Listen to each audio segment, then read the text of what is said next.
Luto, superar e recomeçar. Vamos falar sobre este sentimento de perda que acomete muitas pessoas, acomete a todos nós. Na vida nós temos perdas, passamos por perdas, e é importante compreender um pouco deste processo de elaboração de um luto normal. Um luto normal, e por luto normal quero dizer então aquele luto onde a pessoa consegue elaborar os seus sentimentos, se reorganizar e poder recomeçar a sua vida.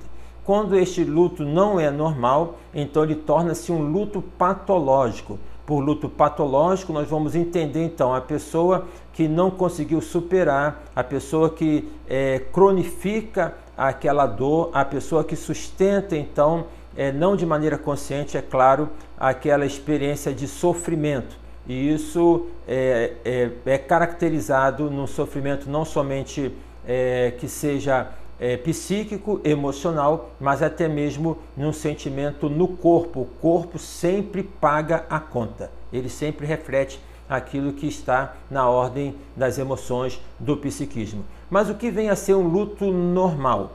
Bom, o consenso entre os psicólogos que o luto normal se dá a partir da superação de 5 fases, que são as seguintes: a negação, a raiva, barganha ou negação, tá? Depressão e a aceitação. O que eu quero compartilhar desse luto normal é a partir da visão de John Barbary, no livro Perda, Tristeza e Depressão, numa visão mais psicanalítica, em que ele fala sobre as fases do luto enquanto 4 fases.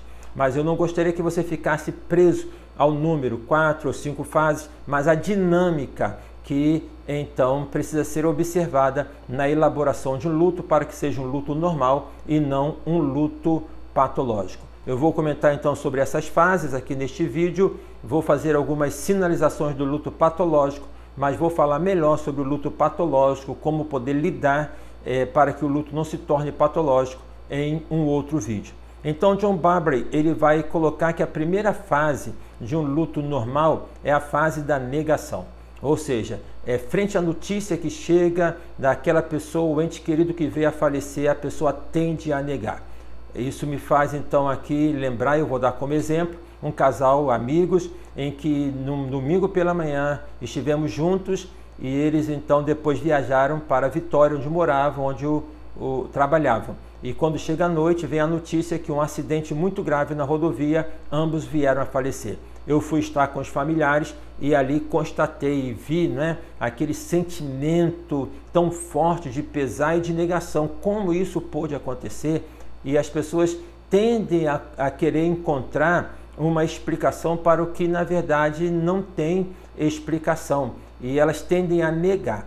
Você pode perguntar, mas isso então é somente no que diz respeito a um acidente, a alguma coisa que acontece assim de maneira inesperada. Não, até mesmo para pessoas que já vinham debilitadas e vieram a óbito, então a pessoa enlutada, ela também por vezes manifesta este sentimento de negação. Também tenho estado com pessoas que perderam seus entes queridos ou um ente querido que estava internado.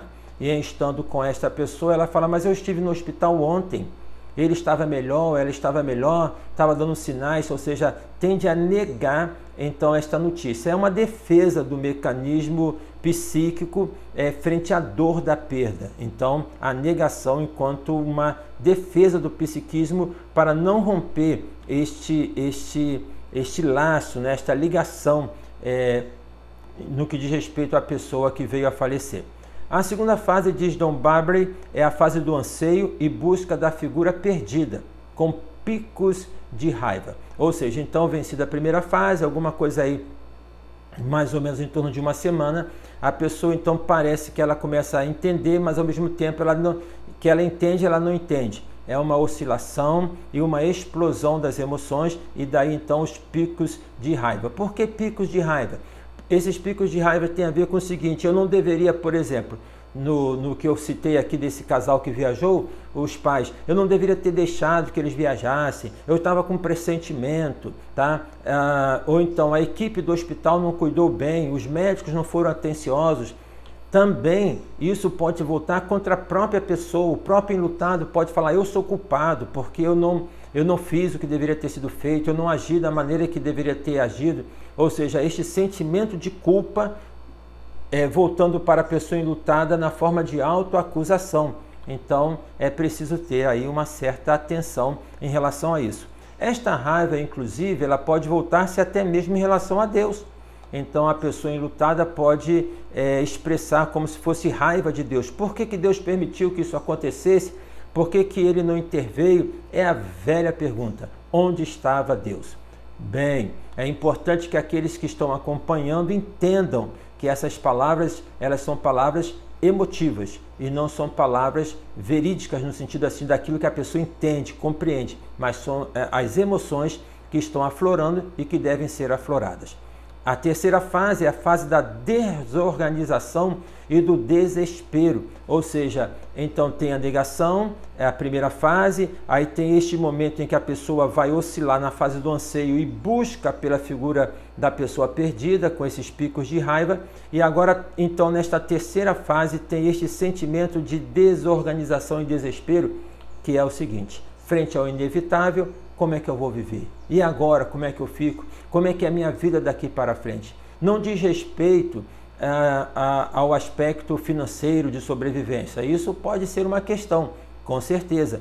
Mas a depender do elo de ligação, então a pessoa ela se percebe como que sem apoio, sem chão, tá? E ela entra nessa fase de desorganização, de desorientação, sem saber o que fazer. Até mesmo quando, por exemplo, se perde alguém da família já de uma idade muito avançada. Então foi construído todo um aparato para poder dar conta daquela pessoa que já, com a sua idade avançada, já vinha se debilitando. Quando ela vem a falecer, o quarto fica vazio, aqueles aparatos são desmontados, então fica aquela desorganização, que ela é uma desorganização mental, psicológica e que se reflete até dentro da própria casa, a pessoa sem ter aquele norte do que ela vai fazer. Freud, no texto Luto e Melancolia, ele vai falar o seguinte: o luto tem uma tarefa psíquica precisa, que é fazer com que as lembranças e esperanças do sobrevivente se desvinculem do morto, tá? Então, eu vou repetir, Freud disse que o luto tem uma tarefa psíquica precisa, que é fazer com que as lembranças e esperanças do sobrevivente se desvinculem do morto. E essa desvinculação, ela se dá a partir da vivência nessas etapas. A quarta e última etapa, segundo John Barbary, é a fase do maior ou menor grau de reorganização. Ou seja, agora a pessoa saindo do luto, então algumas vão sair com maior grau de reorganização, o que não significa dizer que esqueceu, tá? Que não é nada disso, mas elas vão conseguir levar a vida a despeito de não ter mais ali, ou seja, o esposo, a esposa, o filho, os pais, o amigo, elas vão continuar na dinâmica da vida. Algumas outras pessoas, que é uma reorganização de menor grau, elas vão conseguir levar a vida, mas ainda vai ficar naquele pesar, ainda vai ter aquela tristeza mais forte, ok? Então vai ter já uma forma em que esta vida ainda fica presa a esta experiência que é da perda do que aconteceu. Pode ter acontecido há um ano atrás, há 2 anos, há 3 anos, há 5 anos, há 10 anos, mas a pessoa ainda fica ali, é como se tivesse acontecido ontem, tá? Então, a pergunta que se faz é a seguinte: quanto tempo dura o período para a elaboração de um luto normal? Essa é uma pergunta que muitas pessoas fazem e não há aqui como poder dar uma resposta para poder falar o tempo é este ou o tempo é aquele. Alguns dizem que em 3 meses, o que eu acho muito pouco, já é possível ter essa elaboração de um luto normal. Outros falam que 1 ano, 3 anos, penso que é um período razoável em que a pessoa está ali saindo desse luto na elaboração normal. Ela se reorganizou, tá? E recomeçou a vida. Mas não tem como poder falar que é 3 meses, 1 ano, 3 anos, 5 anos. A questão não é tanto em poder saber quanto tempo, mas observar a dinâmica que a pessoa está vivenciando este luto.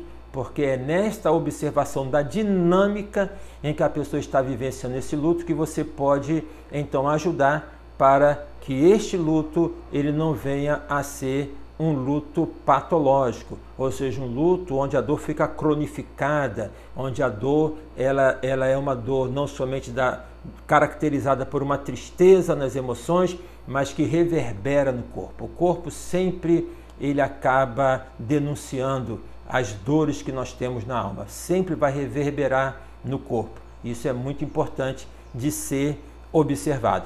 Então é desta maneira, não significa que esta reorganização que a pessoa esqueceu, que começou de novo, não, ela se reorganizou, ela agora recomeçou, mas ela não quer dizer que ela esqueceu. É aquele olhar para trás, onde tem uma lembrança, tá? E essa lembrança ela vem na conotação de uma saudade e não vem mais naquele peso de uma perda muito grande. Tá? Esta lembrança, essa recordação que pode até levar a pessoa a poder, lembrando-se de um fato, até mesmo a rir, né? A brincar, ou seja, é como se fosse um machucado, em que esse machucado ele já tem ali uma cicatriz, digamos, que não dói mais. E a pessoa olha para aquela cicatriz e ela lembra aquele fato, mas sem a dor que sentiu quando teve aquele machucado, quando feriu ali naquela parte do corpo. Então, gente, é isso, é sobre o luto, essa dor que é uma dor aguda que se tem na vida e que é preciso passar por ela, é preciso superar para poder recomeçar. No próximo vídeo, então, eu quero falar sobre o luto patológico e eu quero destacar algumas palavras que, se você quer ajudar uma pessoa enlutada, você nunca pode falar. Espero ter ajudado, ter contribuído. E se você é uma pessoa que ao assistir este vídeo está enlutado, está enlutada, meus sentimentos e que Deus te abençoe na elaboração desta tristeza, na superação e reorganização da sua vida.